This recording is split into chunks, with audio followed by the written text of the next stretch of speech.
အတွေ့အကြုံမရှိဘူးငါတို့အိမ်လိုက်မကြည့်တိုင်းငါတို့ဘယ်လိုလဲငါအေမိုင်းလုံးငါမျိုးကောင်းကောင်းငါကိုယ်ရောကောင်းမှာဘယ်လိုလဲဒီညာမရှိဘူးဒီနေ့ကျွန်တော်တို့မလုပ်ဘူးအပြစ်တော့ပဲဆောင်နေတာမွေးရတဲ့သားမီးအဲ့ဒီကောင်ကငါကကိုလေးကြီးအောင်ဘူးတော့ရှိရ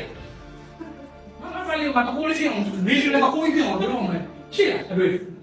ရှိဘူးအဲ့ငါကလည်းငါကောင်းကောင်းလေးဖြစ်နေတယ်ဟုတ်လားအမေကကောင်းနေတယ်ယူစားကောင်းနေတယ်အားလုံးအမေသဘောယူလေငါသားကြည့်လိုက်တော့ငါသားကတော့ဟိုကဗာလေအင်္ဂလိပ်မှာပြောငါတူသားမှာပဲဟုတ်လားအမေကတော့ခန်းလိုက်တော့အဲ့ကျွန်တော်မရှိဘူးနော်အားလုံးကဘာဖြစ်လာလဲအပြုတ်တော့ပဲတွေးကြတာဘယ်နဲ့အပြည့်တွေပြောတာကျွန်တော်မတတ်နိုင်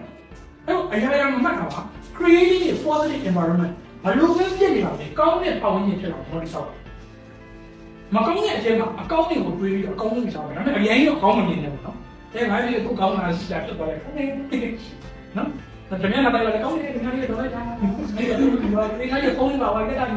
ပြန်အိုင်မို့တော့ညမှာဝယ်မှလာလို့ရှိတယ်မရှိဘူးဟုတ်လားအပြုတ်သဘောကြီးရဲ့ရန်ဆောင်တယ် positive တော့တွေ့ရနော်ဟိုမြန်မာပြည်အရင် positive ကြည့်လို့ချိုးရတယ်နောက်တော့အခုပတ်သက်ပုံရတယ်ဆိုရင်ဟောပါဟုတ်ကဲ့ဟိုကိုယ်ကိုမလေး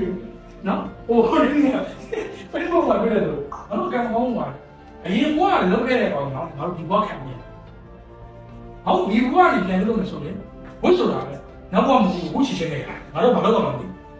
နော်ရုံးမှလို့လည်းမရဘူးအရင်ကလုပ်ခဲ့တဲ့ကောင်လည်းခံရနေတယ်အဲ့တော့မကူးကြောက်ကျွန်တော်ဘာလို့မှမသိဘူးအဲ့တော့အဓိကဘာဆိုတော့လူသဘောဆောင်တဲ့ပတ်ဝန်းကျင်ကိုကျွန်တော်ဖန်တီးပါကျွန်တော်ပတ်ဝန်းကျင်မှာအများနဲ့တင်တန်းတွေပို့ချပါ